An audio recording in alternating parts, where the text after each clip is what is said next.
Now we will spend some time on the numerical practice on divergence. देखिए divergence का ना हम पहले भी कंसेप्ट समझ चुके हैं. क्या होता है, किसी भी डेल ऑपरेटर का अगर हम डॉट प्रोडक्ट करते हैं किसी भी एक वेक्टर फील्ड के साथ, so we get a divergence. Yes, तो इस तरह से अब हम कुछ इस पर न्यूमेरिकल प्रैक्टिस करेंगे, then we will talk about its physical significance. ठीक है, okay. So the first question is calculate the divergence of a vector field E vector equals to R vector upon में magnitude of R cube. E vector कोई भी एक vector field है जो इस तरह के एक्सप्रेशन से हमें गिवन है. ये तो हमें इसी वेक्टर फील्ड का डाइवर्जेंस फाइंड करना है. वेक्टर फील्ड का डाइवर्जेंस मतलब क्या, तो आंसर है कि हमें del dot E vector find करना है. ठीक है, यहां पर जो ई है वो किसका फंक्शन है, आर का. आर क्या है, एक पोजीशन वेक्टर. तो इसको हम इस तरह से भी लिख सकते हैं कि R vector equals to X I cap plus Y J cap plus Z के कैप. और इसका मैग्नीट्यूड कैसे लिखेंगे, तो आंसर है कि X square plus Y square plus Z square और इसकी पूरी की पावर हाफ. क्योंकि हम जानते हैं किसी भी वेक्टर का अगर हम मैग्नीट्यूड निकालें तो वो इसी तरह से बन जाएगा. कैसे बनता है, देखो अगर हम इसका मैग्नीट्यूड निकालते हैं, ये हो जाएगा आर स्क्वायर इक्वल्स टू में X square plus Y square plus Z square. और अगर यहाँ से स्क्वायर हटाते हैं then we will get its root, half हो जाएगा. ये स्क्वायर यहाँ से हटाने पर this whole quantity will be in under root. So R vector और आर ये दोनों हमें गिवन है. ये किसके फंक्शन है, किसी भी लोकेशन एक्स वाई जेड के.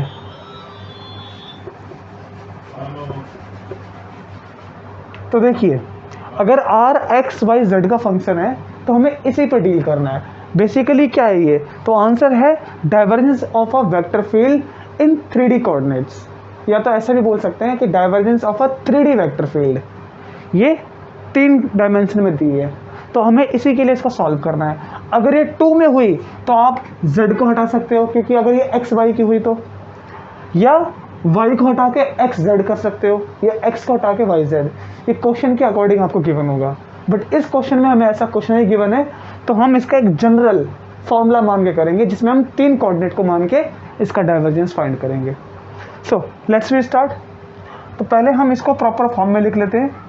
तो जो ई वेक्टर है वो क्या हो जाएगा, E vector will be R vector की वैल्यू यहाँ से हम लिख लेते हैं एक्स आई कैप प्लस वाई जे कैप जेड के cap divided by R cube. तो आर हमारे पास ये है X square plus Y square plus Z square और इसकी क्यूब है, और रूट में भी ये तो हो जाएगा 3/2. ठीक है, हमें इसी का डाइवर्जेंस फाइंड करना है. So let's we start.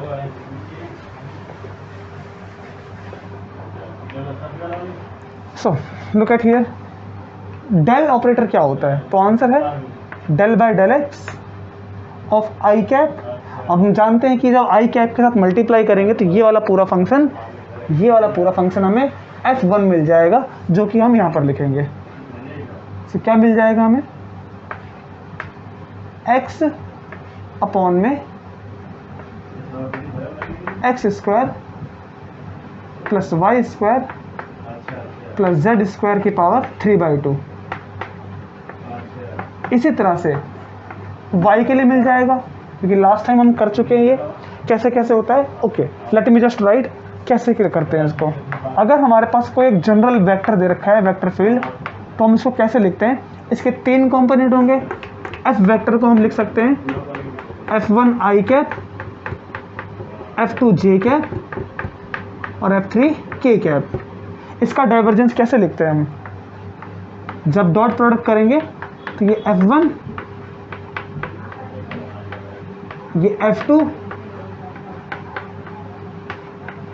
और ये f3. तो मैं भी वही कर रहा हूँ यहाँ पर। जो F1 है उसकी जगह पे ये वाला कंपोनेंट है, ये वाला, फिर F2 की जगह पे ये वाला, फिर F3 की जगह पे नेक्स्ट। तो उसी को मैं लिख रहा हूँ, तो फिर से करता हूँ मैं इसको। ये देखिए जो ऊपर हमने लिखा है उसी को हम कंटिन्यू करते हुए जाएंगे, और यहाँ पर ये y के साथ रिप्लेस हो जाएगा, और नीचे क्या बचेगा हमारे पास, x square plus Y square plus Z square की पावर 3/2।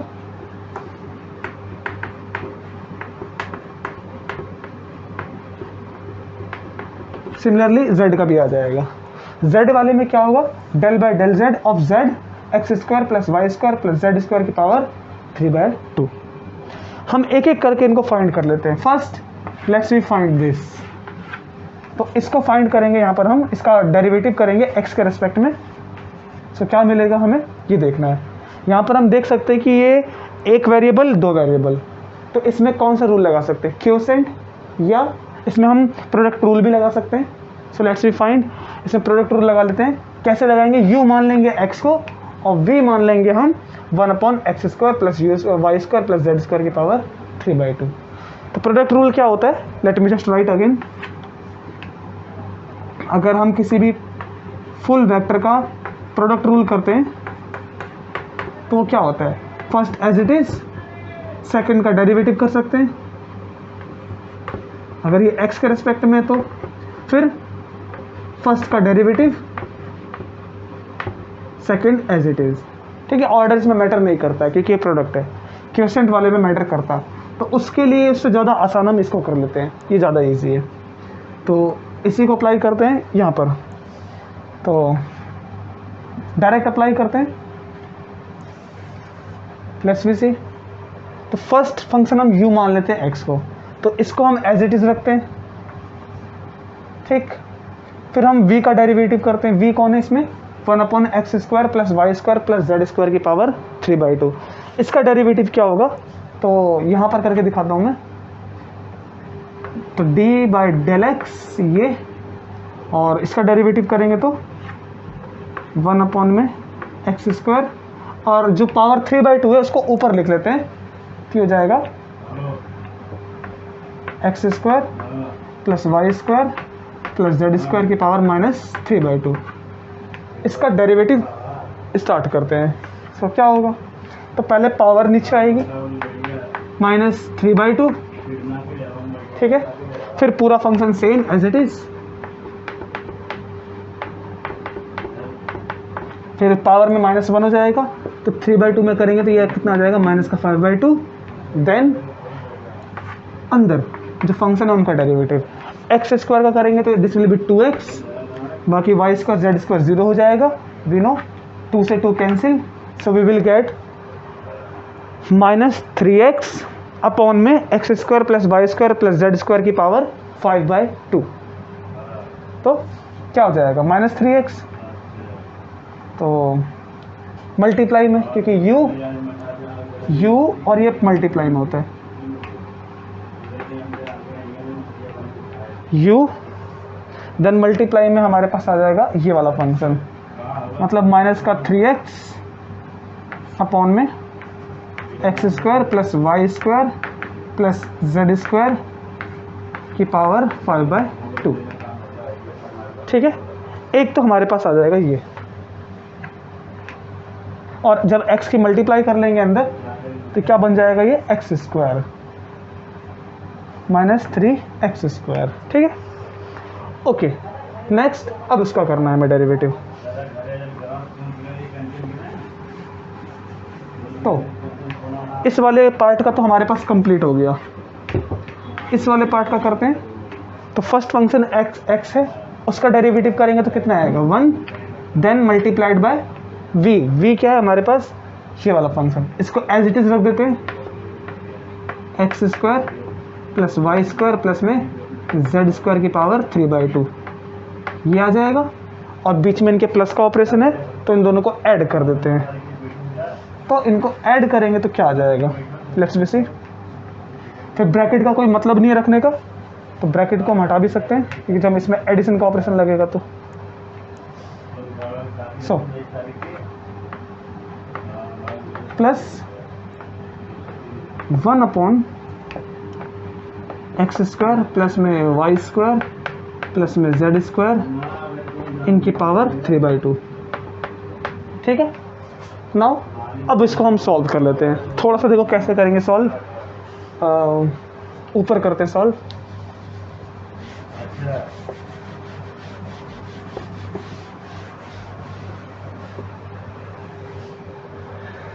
तो ये जो फंक्शन है इनको हम इक्विवेलेंट फ्रैक्शन बना लेते हैं। कैसे करेंगे, 3/2 में अगर 1 ऐड कर देंगे तो हमारे पास क्या बन जाएगा, 5/2। 1 ऐड करने का मतलब क्या है कि X square plus Y square plus Z square, इसकी मल्टीप्लाई ऊपर भी और नीचे भी कर लेते हैं ताकि ये इक्विवेलेंट फ्रैक्शन बन जाए। तो ऐसे में क्या होगा, नीचे वाले दोनों फंक्शन सेम बन जाएंगे क्योंकि 3/2 इसकी पावर 1 तो हो जाएगा 5/2। तो ये ओवरऑल क्या बन जाएगा, तो आंसर है ये बन जाएगा X square plus Y square plus Z square और उसकी पावर कितनी बन जाएगी, 5/2। ये ठीक है। अब जब नीचे वाले सेम है तो इनको ऐड कर लेते हैं सामने सामने। जब ऐड करेंगे तो ये -3x² और प्लस का x², तो हमारे पास क्या बचेगा, तो आंसर है हमारे पास बचेगा माइनस का 2x² plus y² plus z² और नीचे वाला फंक्शन सेम था।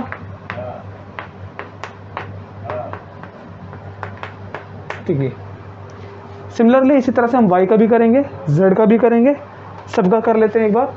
चलो देखते हैं। तो प्लस का यहाँ पर ऑपरेशन, प्लस आएगा कि माइनस आएगा, वी कैन चेंज। अब y में करेंगे तो same, first function second function, तो इसी की तरह होगा same to same. So let me just write, क्या होगा, z का आप खुद कर लेना, मैं y का बताता हूँ फिर से। तो अगर फर्स्ट में लगाएं तो first as it is, second का डेरिवेटिव करेंगे मतलब इसका, तो कैसे होगा, -3/2, फिर पूरा फंक्शन सेम टू सेम,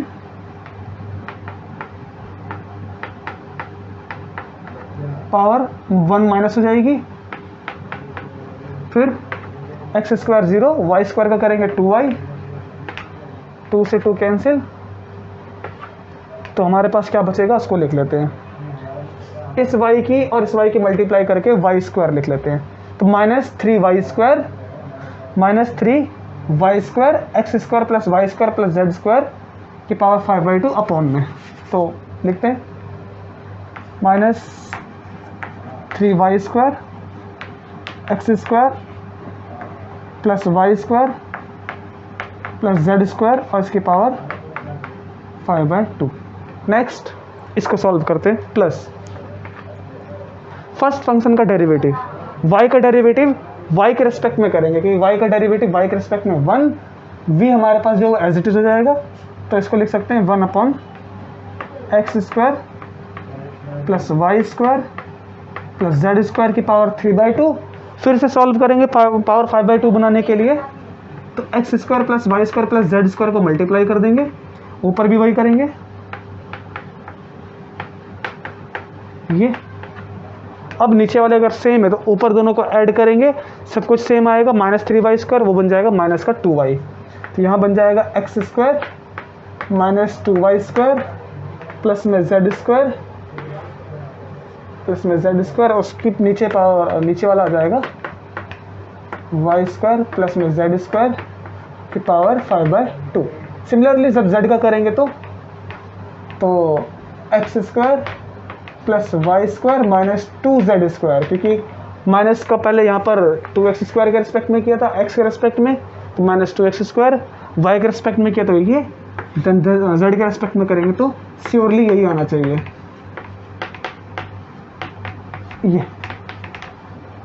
ये हो जाएगा हमारे पास सॉल्यूशन। इसको आगे भी सॉल्व कर सकते हैं क्योंकि नीचे वाले सब कुछ सेम है।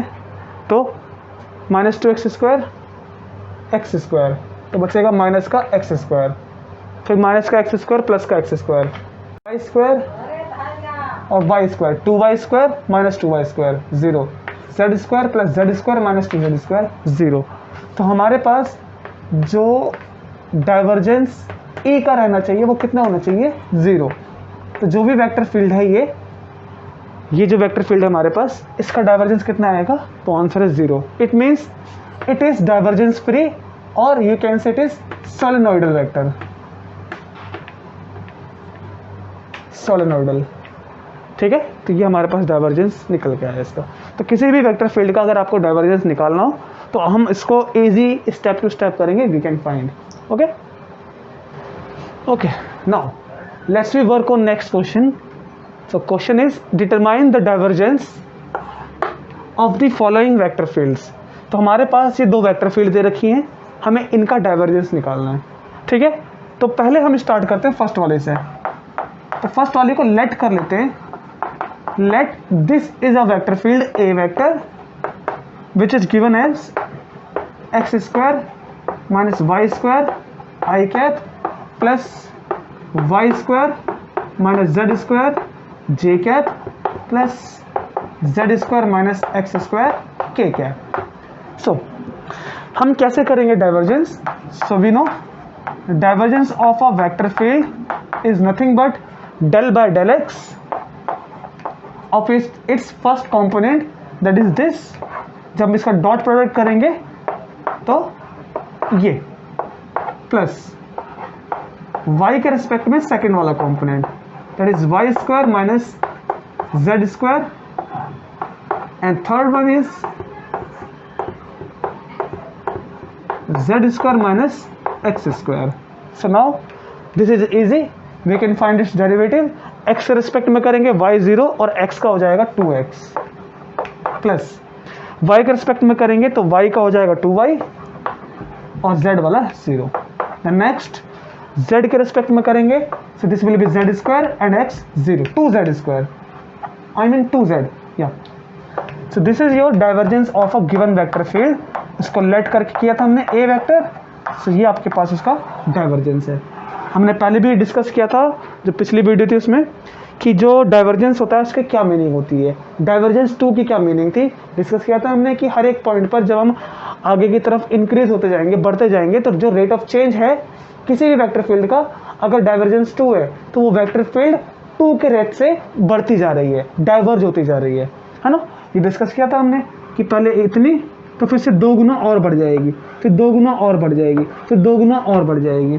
तो इस तरह से हमने डाइवर्जेंस की बात की थी। अगर डाइवर्जेंस 2 है तो किसी पॉइंट पर हमने ये बनाया वेक्टर फील्ड, उसकी इक्वेशन से फिर नेक्स्ट में 2 गुना बढ़ गई, 2 गुना बढ़ गई, 2 गुना बढ़ गई, ये हमने डिस्कस किया था।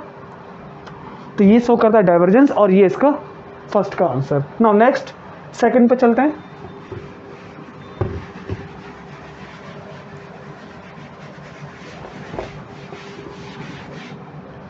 सो the second question is let करके कर लेते हैं, तो उसको हम बी वेक्टर मान लेते हैं।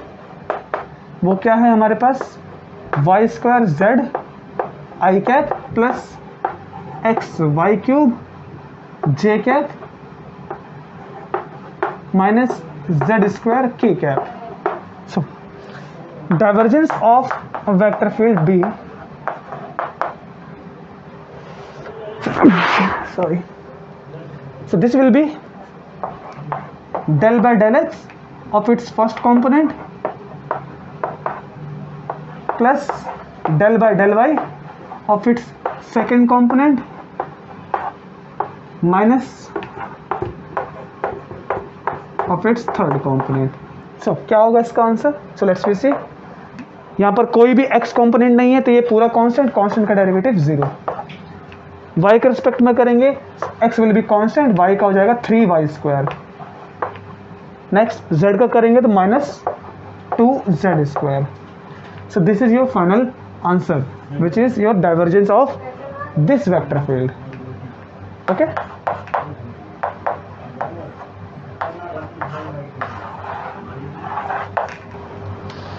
ओके, डाइवर्जेंस पर हमने कुछ वर्क कर लिया है, उसकी न्यूमेरिकल प्रैक्टिस कर ली है, उसको थोड़ा बहुत समझ लिया कि अगर किसी क्वांटिटी का डाइवर्जेंस 2, 3 या कोई भी नंबर आता है उसकी क्या मीनिंग है, ये सब हम देख चुके हैं। अब हमारे पास आता है कि डाइवर्जेंस असल में आपसे कहता क्या है। तो हमने डिस्कस किया था कि डाइवर्जेंस का मीनिंग होता है स्प्रेड होना, हाँ, किसी भी क्वांटिटी का स्प्रेड होना। तो स्प्रेड होना ये कैसे हम बता सकते हैं? तो क्या ये हमारे कहने से होता है? तो इसको हमें यही चेक करना है कि क्या वाकई में डाइवर्जेंस का मीनिंग होता है स्प्रेड होना। कहने का मतलब है कि इसका हम प्रूफ देखेंगे, डेरिवेशन देखेंगे कि डाइवर्जेंस की असल में मीनिंग क्या होती है मैथमेटिकली। हम नॉर्मली अगर हम स्पीकिंग की बात करें तो हम उसमें जानते हैं कि डाइवर्जेंस का मीन किसी क्वांटिटी का स्प्रेड होना, लेकिन इसको हम मैथमेटिकली कैसे प्रूफ करेंगे ये हमें देखना है। तो देखो, अगर हम किसी भी क्वांटिटी के डाइवर्ज फैलने की बात करें तो क्या कह सकते हैं कि एक क्वांटिटी यहाँ से आती है जो कि वेक्टर फील्ड है। एक वेक्टर फील्ड, फॉर एग्जांपल हम उसको अगर वाटर माने तो हमें समझने के लिए आसान होगा। Generally speaking it is a vector field. तो कोई भी वाटर जब एंटर करता है किसी जगह पर, फिर वो किसी जगह से वो बाहर निकलता है, तो बाहर पानी किस रेट से फ्लो होके निकलता है, वो डाइवर्ज होता है। उसकी जो स्पीड है वाटर की, क्या पता अंदर जाकर वो चेंज हो जाए।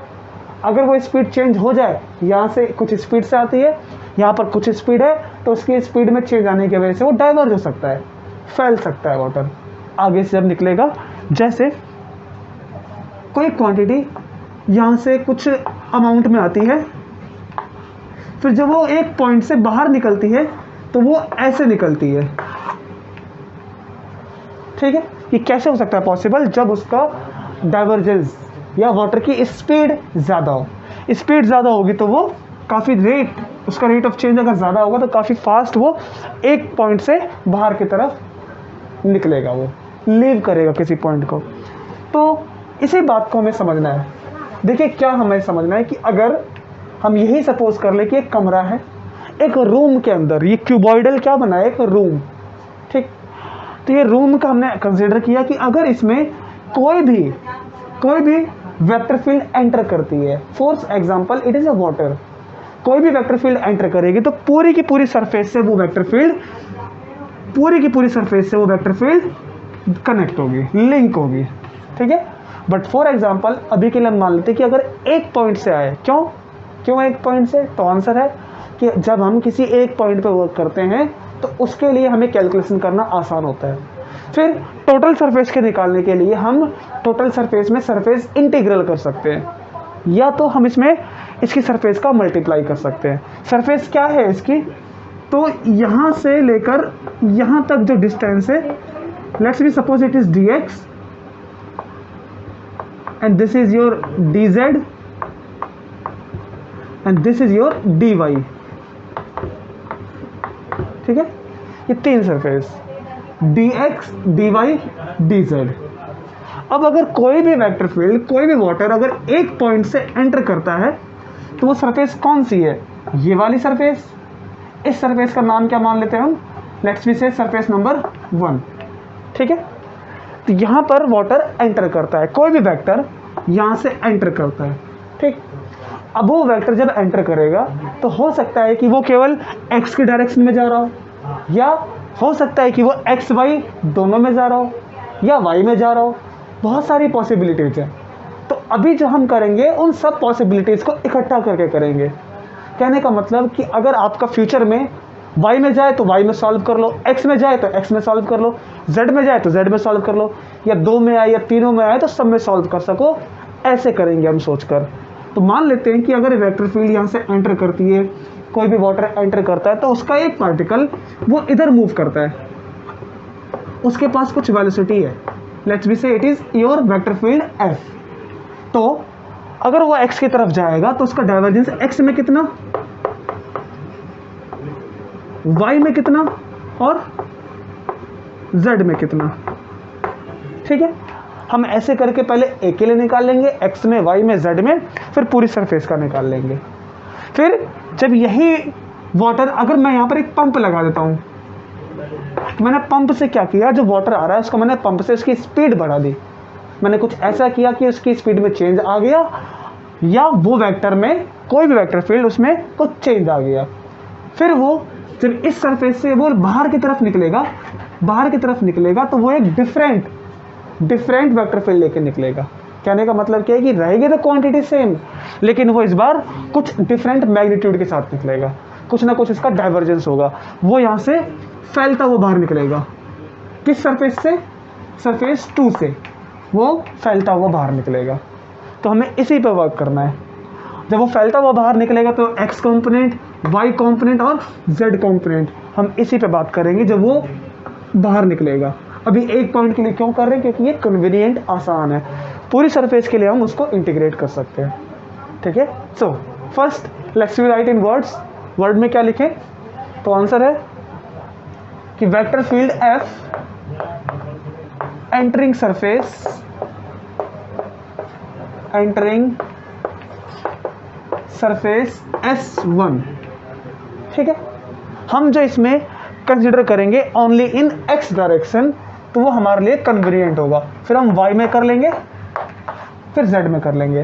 तो f वेक्टर एंटर कर रहा है, वो केवल x डायरेक्शन में हम उसके बात करें कंपोनेंट की, so it will be fx, ठीक है। तो वो इतना एंटर कर रहा है।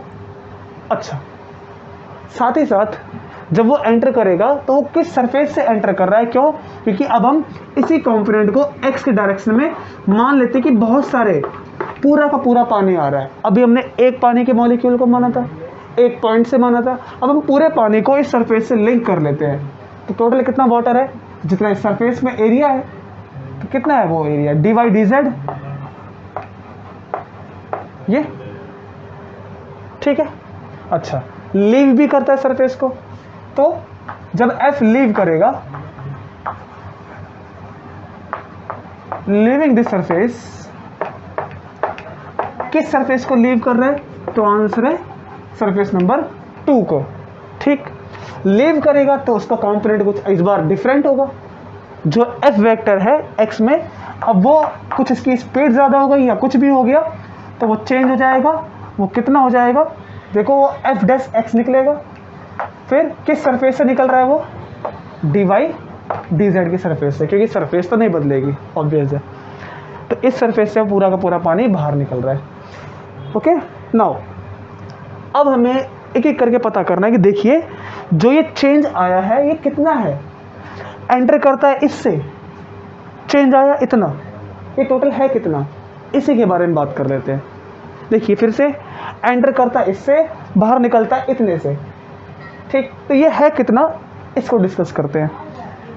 देखिए जब वो यहाँ से यहाँ की बात करते हैं, तो rate of change of fx, इसका रेट ऑफ चेंज हुआ है ना, तो rate of change of fx in x direction कितना चेंज हुआ है, तो आंसर है कि अगर एक, देखिए ये किस पे डिपेंड करता है, x पर। कहने का मतलब कि जैसे जैसे वो x के कोऑर्डिनेट में बढ़ता जा रहा है, इस क्वांटिटी में चेंज आता जा रहा है। अगर वो 1 सेंटीमीटर पर बढ़ेगा तो ये 2 पे बढ़ेगा, तो 2 3 पे बढ़ेगा, तो 3 4 पे बढ़ेगा, तो 4। इस तरह से वो कितना दूर तक गया है, वो dx, इतनी डिस्टेंस तक उसमें चेंज आया है, इसीलिए हम इसको क्या लिखेंगे, dx, ये उसका चेंज है, ठीक। अच्छा, फिर से जब कोई भी वेलोसिटी या कोई भी वेक्टर फील्ड एंटर करेगी तो पहले से कुछ ना कुछ उसका अमाउंट होगा। जैसे वाटर, अगर वाटर इस सरफेस में एंटर करता है तो पहले कुछ ना कुछ इसकी स्पीड होगी। कितनी हो सकती है, 20-30 मीटर पर सेकेंड, कुछ भी हो सकती है। फिर यहाँ से यहाँ तक कितना चेंज आया, एंटर करता है 20 से, बाहर निकलता है 50 से, तो यहाँ से यहाँ तक कितना चेंज आया, 30 का चेंज आया है ना। 20 से एंटर करता है, 50 से बाहर निकलता है, तो 30 का चेंज आया। वो चेंज हमने यहाँ दिखलाया। तो टोटल कितनी वेलोसिटी थी, 50। कैसे मिली, ये कितनी थी आपकी, 50। इसमें रेट ऑफ चेंज कितना है आपका, 30 का, ठीक है। यहाँ से एंटर कितने पे करता है, 20 पे, तो बाहर कितने से निकलेगा, 50 से। इसीलिए हम जो नेक्स्ट क्वांटिटी है fx, उसको इसमें ऐड कर देंगे, तो हमें क्या मिल जाएगा, टोटल जिस रेट से वो बाहर निकला है ना, किस रेट से, 50 से बाहर निकला था, ठीक है। तो 30 का चेंज, 20 से एंटर किया, तो 50 से बाहर निकला। सो ये आपके पास क्वांटिटी है, इसको उससे रिप्लेस कर देते हैं। So we can get del fx by del x, फिर dx, फिर इसमें प्लस में fx मल्टीप्लाइड बाय dy और dz, ठीक है ना। ये हमारे पास आ जाएगा। अब उसके बाद इस पे थोड़ा सा और वर्क करते हैं। देखिए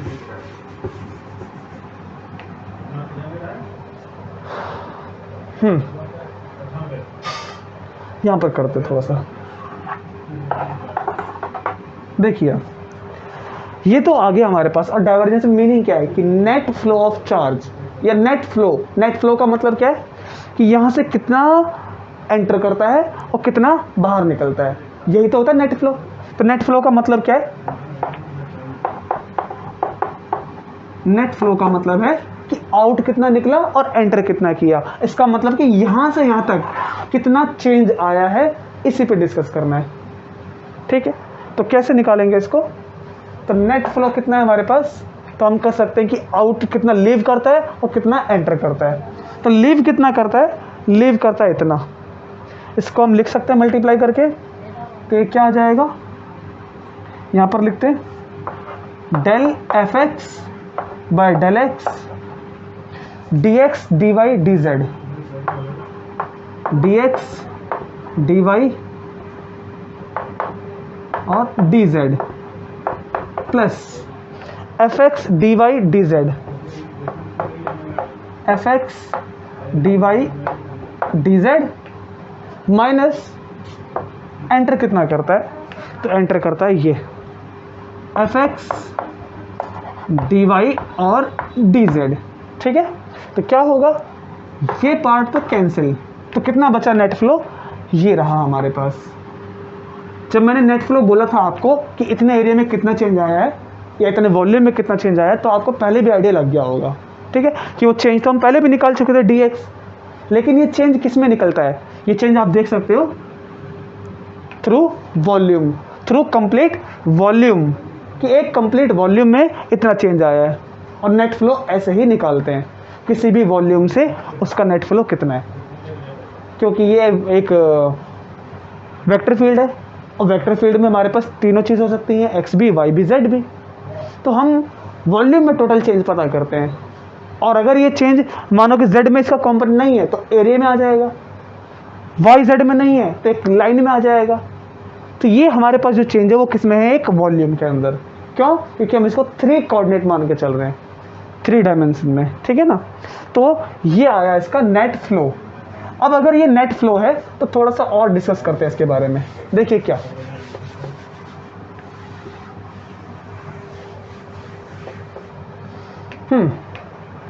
नेट फ्लो निकल के आया। कितना है नेट फ्लो? ये रहा। कैसे बोलोगे आप इसको? आप कहोगे कि देखिए कुछ वाटर एंटर करता है यहाँ से कुछ स्पीड से, और जब बाहर निकलता है तो इस कंप्लीट वॉल्यूम से इतना वाटर बाहर निकलता है। लेकिन मुझे एक बात बताओ, अगर वो वॉल्यूम बहुत ज़्यादा बड़ा हुआ तो फिर कैसे डिफाइन करोगे इस चीज़ को? तब हमारे पास डिफाइन नहीं हो पाएगा ना। कितना बड़ा? इतना कि हम उसको काउंट ना कर पाए। इतना ज़्यादा वॉल्यूम है, वहाँ से वाटर आता है तब बाहर निकलता है। इतना बड़ा वॉल्यूम है कि इसको हम काउंट नहीं कर पा रहे, उसकी डायमेंशन बहुत ज़्यादा फैली हुई है। तो कैसे निकालेंगे उसका डाइवर्जेंस? तब तो वॉल्यूम काउंटेबल नहीं है। तो अगर वॉल्यूम उस टाइम काउंटेबल नहीं है तो क्या करें? तब हम जाके एक काम कर सकते हैं। हम क्या कर सकते हैं?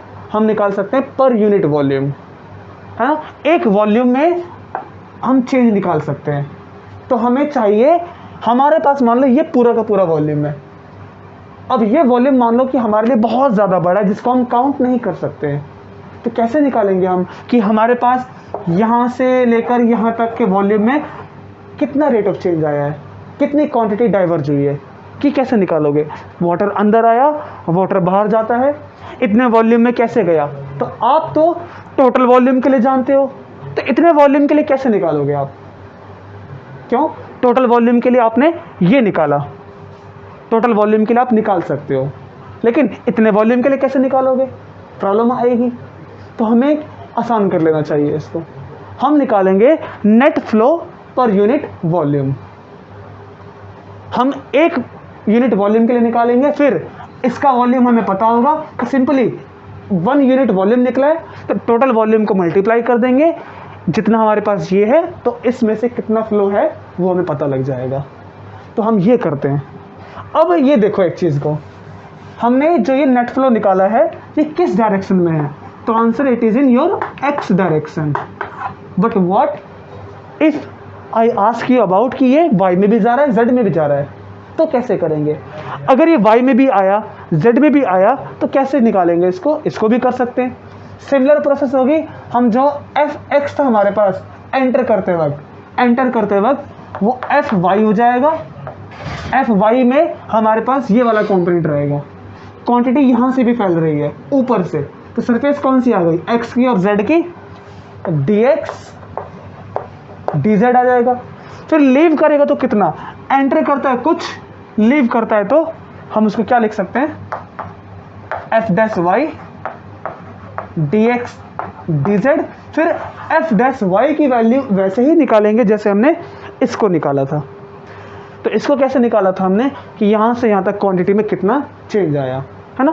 यहाँ से यहाँ तक अगर हम पूरे वॉल्यूम के लिए बात करें तो डिस्टेंस कितनी है, ये डी वाई, निकाल सकते हैं इसको भी, तो यही आएगा change of this D Y plus में एंटर कितने पे करता है, एफ वाई पे एंटर करता है, सेम आ जाएगा। फिर डी एक्स डी जेड, तो यही क्वांटिटी आ जाएगी वापस से रिपीट करके, और वो क्या बन जाएगी, del by del Y F Y D Y, और ये कितना आ जाएगा आपके पास, एफ वाई, फिर डी एक्स डी जेड।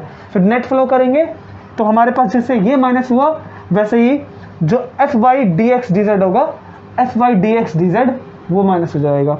बचेगा हमारे पास क्या, d del by del Y F y और d x D Y D z. D y इसके साथ परमानेंट रहेगा, डी एक्स और डी जेड ये यहाँ से चलता हुआ आएगा, तो वाई में आ जाएगा। सिमिलरली जेड के लिए निकालेंगे तो जेड में भी आ जाएगा। अगर इसको आप खुद से करोगे तो ज़्यादा अच्छा होगा आपके लिए, नहीं होता तो मुझे कह दीजिएगा, मैं फिर से कर दूंगा। डेल बाय डेल जेड, ये कितना होगा, F Z D x D Y D Z. Z इसके साथ कंटिन्यू रहेगा, D x D Y surface का हम मान के कर लेंगे इसमें, तो ये तीनों आ जाएगा। फिर जब तीनों आ चुका है तो total flow through complete volume निकाल सकते हैं। Total flow through complete volume कितना होगा, total flow through complete volume, complete volume, ये टोटल फ्लो कितना होगा, तो आंसर है इन सबको हम ऐड कर देंगे टोटल के लिए, प्लस वाई डेल वाई, और इस सब में D x D Y Z common आएगा, सो आई कैन राइट ये सब में कॉमन आ जाएगा ये। तो total flow through complete volume आ चुका है। लेकिन अभी कुछ टाइम पहले कहा था मैंने कि कंप्लीट वॉल्यूम से कितना कॉम्प्लिकेटेड हो जाएगा ये, अगर हम आगे फ्यूचर के लिए यूज़ करना चाहें तो वो यूज़ नहीं कर पाएंगे। इसलिए हम इस कंप्लीट फ्लो को पर यूनिट वॉल्यूम कर लेते हैं, ठीक है। तो ये ऐसा लिख सकते हैं कि नेट फ्लो या total flow of vector field, कौन सी वेक्टर फील्ड चल रही है, एफ एक्स की, एफ वेक्टर की, हाँ बॉर्डर हुआ वेलोसिटी हुई तो वेलोसिटी के लिए, तो net flow of vector field पर unit volume, per unit volume.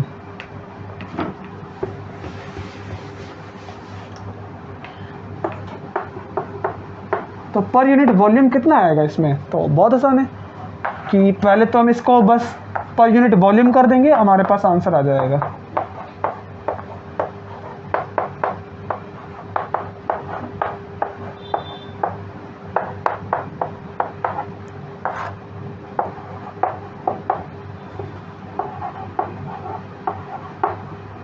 Per unit volume रहेगा ना, तो पर यूनिट वॉल्यूम ये रहा वॉल्यूम, ठीक है, ये और ये कैंसिल, ठीक, क्योंकि पर यूनिट वॉल्यूम निकाला है। फिर जब इसको हम आगे बढ़ाएंगे तो ये क्या आ जाएगा, ये आ जाएगा हमारे पास del by del x F x plus में del by del Y F y del by del z F z, ये आ जाएगा ना हमारे पास। ये क्या है, net flow per unit volume. Per unit volume का मतलब कि एक पॉइंट से हम ये पता कर रहे हैं, एक पॉइंट से पर यूनिट वॉल्यूम होता है, एक यूनिट वॉल्यूम में से ये पता कर रहे हैं कि टोटल नेट फ्लो कितना है, ठीक, हमें फिर जितने मर्जी का चाहिए होगा हम फिर निकाल लेंगे।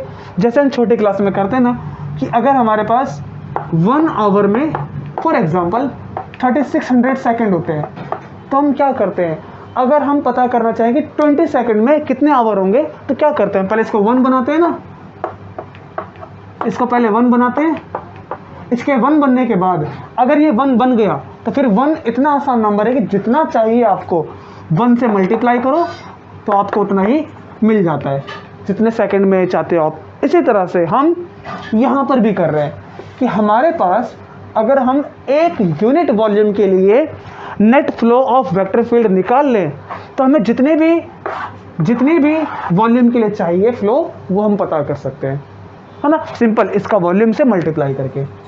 तो पहले हम एक पॉइंट के लिए बात करते हैं हमेशा। So this is your for पर यूनिट वॉल्यूम, ठीक है। तो यही चीज़ क्या है हमारे पास, इसको अगर ध्यान से देखो तो ये क्या लिख सकते हैं, इसको del by del x I cap plus del by del y J cap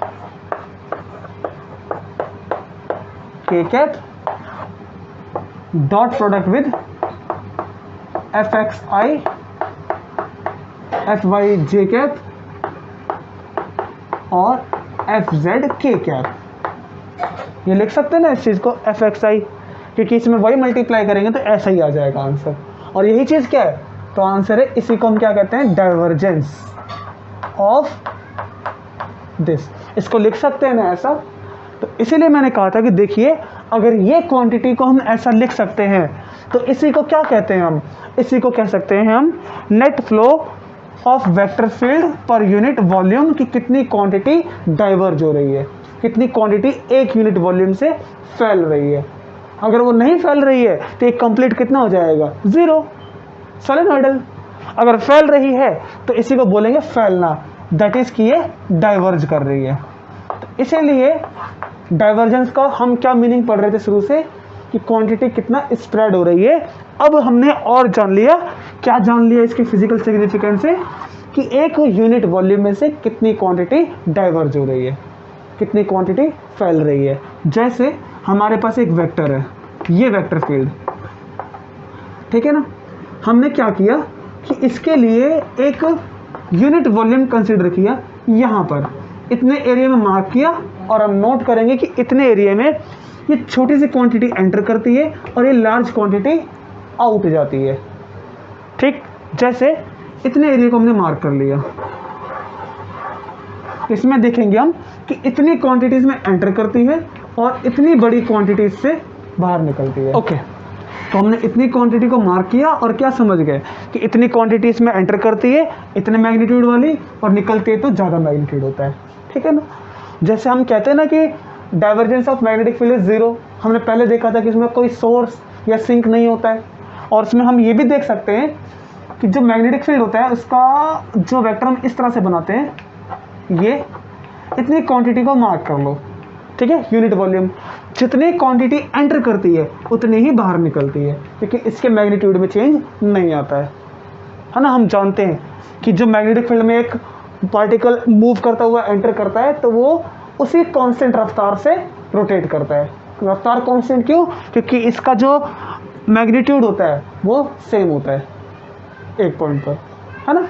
लेकिन इलेक्ट्रिक फील्ड की बात करें तो वो क्वांटिटी ऐसे करके बढ़ती जाती है हर एक पॉइंट पर, क्योंकि वो एक्सेलरेट करती है। और ये अगर ये कांस्टेंट है इसका मैग्नीट्यूड, इसका मतलब है कि इसका डाइवर्जेंस कितना आएगा, इसका डाइवर्जेंस हो जाएगा 0, क्योंकि इस क्वांटिटी में कोई भी सोर्स और सिंक नहीं होता।